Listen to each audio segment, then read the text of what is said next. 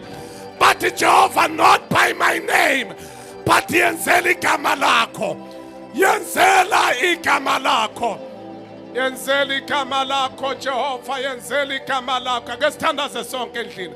Ake sithandaze sonke ngegama lika Jesu Kristu waseNazaretha. Father, we are here, God, isikule ntaba.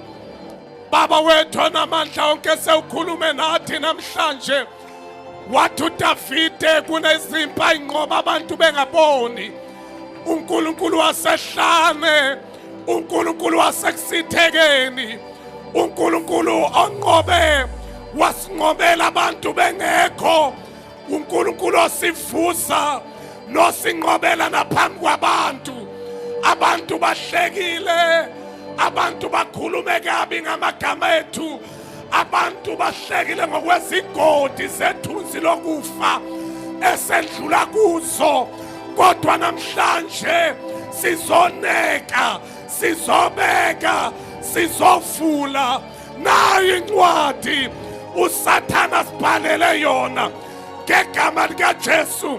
Yenzela igama lakho, ungenzeli thina.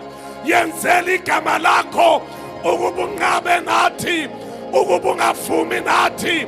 Sesikule ntaba uNkulunkulu wami namandla, mina njengompristi, mina njengomprofeti, mina njengomuntu wasezulwini, nanti bandla lakho uNkulunkulu wenkazimulo, nanti bandla lakho liza nezincwadi ezibhalwe izinto ezahlukeneyo uSathana basabise ngazo. Abanye baseyigwenetini, abanye banezifo emzimbeni wabo, egazini labo. Ngegama lika Jesu, Baba, ngenelela ngenxa yegama lakho, fohla ngenxa yegama lakho. Baba wethu namandla, abanye there is a spirit of delay, abanye there is a spirit of lack, abanye there is a spirit of poverty. In the mighty name of Jesus, abanye abasebenzi, inhlupheko isemagcekeni, inhlupheko isendlini, inhlupheko isemabhodweni, inhlupheko isekhishini. Ngegama lika Jesu, inhlupheko kuma-bank account, inhlupheko iseyikhwameni semali. Kodwa namhlanje sizothi Jehovah, we are coming out, not by our name, but by the Spirit of the Lord. We are coming out by the name of Jesus. When a Satan osinikeza ukufa, we shall not die in this situation. We are coming out by force and by power, by force and by power. Heal us, Lord. Elevate us, Jesus.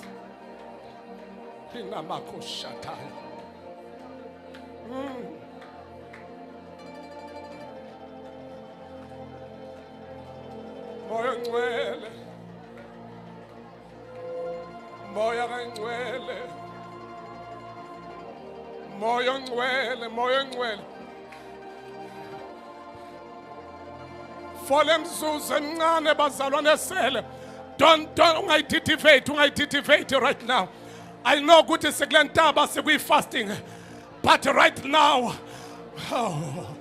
lingiswana elithi iBhayibheli wabhubula ebhubula ethi I am tired okuba lento yongabi namntwana ibe ihlaya ngibe ihlaya phakathi kwabantu engiphila phakathi kwabo. Now I am pouring out my soul unto the Lord. I am pouring. Ake uthulule namhlanje. Ake uthulule. Ngegama likaJesu ake uthulule. Ngegama likaJesu ake uthulule. Ngegama likaJesu ake uthulule. Noma uzwa amandla phela kodwa ake uthulule. Ake uthule ngizwa amandla. Ngizwa amandla. Ngizwa amandla. Ngizwa amandla. Kunabantu abaphakanyiswayo. Nginabakoshataya librosaya. Enamandaya librosaya.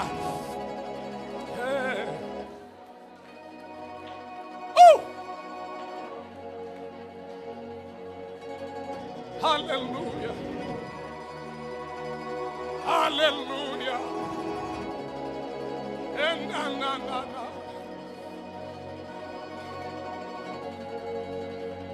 Kenelela nkulunkulu. Fohla Jehova Nisi. Fohla Jehova Shama. Fohla Jehova Elohim. Fohla Jehova Adonai.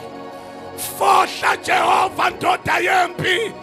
Fohla wena nkulunkulu oprovidayo. Fohla wena umnikazi wamandla onke. Fohla nkulunkulu wenkazimulo. Mina mama. Na.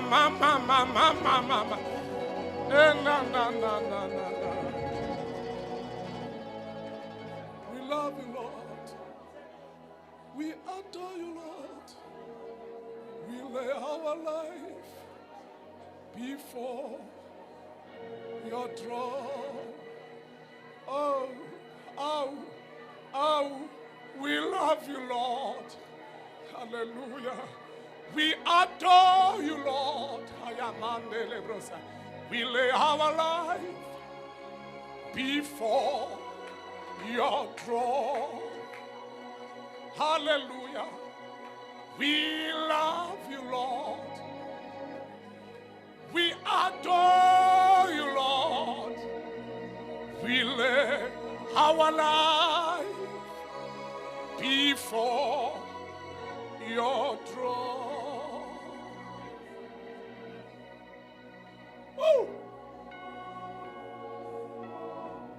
My God, my Jesus, my God, my Jesus, my God. uNkulunkulu walentaba namhlanje. uNkulunkulu kanqaba nami ngenxa yegama lakho. Qaba nathi. We love you, Lord. We adore you, Lord. We lay our life before your throne. Oh God, oh Jesus, oh Jesus, oh Jesus, oh Jesus, oh Jesus, oh Jesus, oh.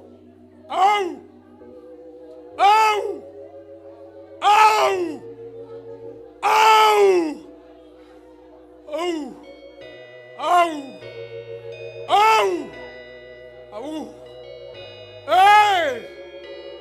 Nkulunkulu wenkazimulo.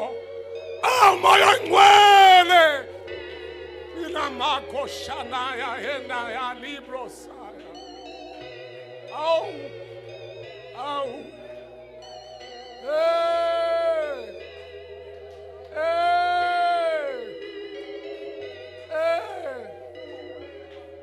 Hallelujah. Singayiphakamisa izandla zethu phezulu, siphamise phezulu. Zombili izandla zethu ziye phezulu ebukhoneni benkosi. Hallelujah. Oh. Oh. Awu moya ngcwele. Yena na na. Ha na na. Oh. So abala mehlethu for the last time siphamisa izandla zethu inamako shataya. Ilabasaya. Umanteke. Inamaya helabasaya. Na na na na na. Aw! Bakhona basezulwini kule ndawo. Na na na na.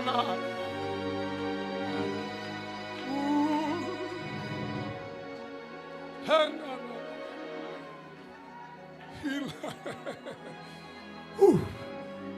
Haya. Hilabasa. Kushanama. Aw sesihamba. Unana mama mandeya. Oh Lord. Ushers. Ushers. Hallelujah. Promises Alazako, we love you, Lord. We love you, Lord. We adore you, Lord. We lay our life before your throne. As yesterday I said when Abraham appeared to Isaac, wathi mina nomntwana sayothumisa. Wathi siyabuya ngicela ubambe umnikelo wakho ube yi-worship. Ube indumiso namhlanje umnikelo wakho. Ubambe ube indumiso yakho. Ushanamaya. Besuza nawo phambili. Ngaleyo indumiso worshipers niyanikela niyakhuphuka. We love you, Lord. We adore you, Lord. We lay our life before your throne. Father, we love you, Lord. We love you, Lord. We adore you, Lord. We lay our lives before your throne. Father, we love you, Lord. We love you, Lord. Come on. We adore you, Lord. We lay our lives before your throne. Father, we love you, Lord. We love you, Lord. We adore you, Lord. By your touches we lay our lives before your throne. We love you, Lord. We love you. See, promises Allah said. We adore you, Lord. We lay our life before. For the last time. For the last time. We love you, Lord. We love you, Lord. We love you, Lord. We adore you, Lord. We adore you, Lord. We lay our life before your throne. Before your throne. Siphanisile izandla zethu phezulu bazalwane. Siyabonga mfundisi uZulu ngendlela engummangalisi egameni lika Jesu. I bless you in the wonderful name of Jesus. May God protect your yonkinto na yakuvikela kubiyele ngegama lika Jesu Christ waseNazaretha. May he protect your finances in Jesus name. Thank you, Lord. Right, bazalwane. As siphamisa izandla zethu before Sunday start isibusiso. When you've got a document, ningasanyakazi siyaphuma, ningasanyakazi. When you've got a document on now, please come while it is time for prayer. Even tomorrow as we are closing, bamba ama-document akho uwamantise ngey'nyembezi zakho, uwamantise ngey'nyembezi zakho before God, ukuze uNkulunkulu afohle naphakathi kwabo. Nanoma ngabe kuthiwa i-document yokuvaleka kwey'mali noma ngabe i-document yani, but please come mawubonke futhi kunesikhonyana esidla ama-finances akho. Make sure that you come. Mase sithandaza, you hold isikhwama sakho noma ikhadi lakho lasebhenki. Uprofete phezu kwalo. Ukhuluma ukuphila phezu kwe-account yakho. In the mighty name of Jesus. Please, because of our time, tomorrow, same time, same place, izovala lo 3 days fasting prayer. Ngaba nami, Nkosi ngenxa igama lakho. Siphamise izandla zethu. Baba, siyakubonga izwi lakho okhulume ngalo namhlanje. Baba, sesiyahamba siye emakhaya. Siphuma kulendlu kodwa asisuki kuwena. Futhi le ntaba uNkulunkulu siyakwehla kuyo kusasa. Ntambama sikule ndawo sikulomkhuleko. Baba wethu ongcwele siyakubona wenza umsebenzi after lo mthandazo ka 3 days. NgeSunday, Father, will be celebrating i-victory yakho, i-victory egama lakho. And we know, Father, ukuthi angasikwazi ukuba kule ntaba sithi malikhazukisa igama lakho maqede ngabikho ufakazi omangalisayo. Siyathembisa Nkosi ukuthi siyakufakaza sikudumisa igama lakho ngento yenze ngalomthandazo. Ngegama lika Jesu siyotshela izizwe, sitshela abantu ukuthi uNkulunkulu ophilayo igama lakho liphakeme linakulinganiswa nalutho ekhona emhlabeni nasezulwini naphansi komhlaba. Father, we pray, take control upon each and everyone. In the wonderful name of Jesus Christ, let everyone shout makwenzeke kimi njengokusho kwezwi lakhe. Shout makwenzeke kimi njengokusho kwezwi lakhe. May the Lord God Almighty bless you. Shout uJesu izandla enkulu egameni lika Jesu Christ. Ama-document abo bangaze bawathatha in Jesus name. God bless you. We love you. See you tomorrow 6 to past 7. God bless you.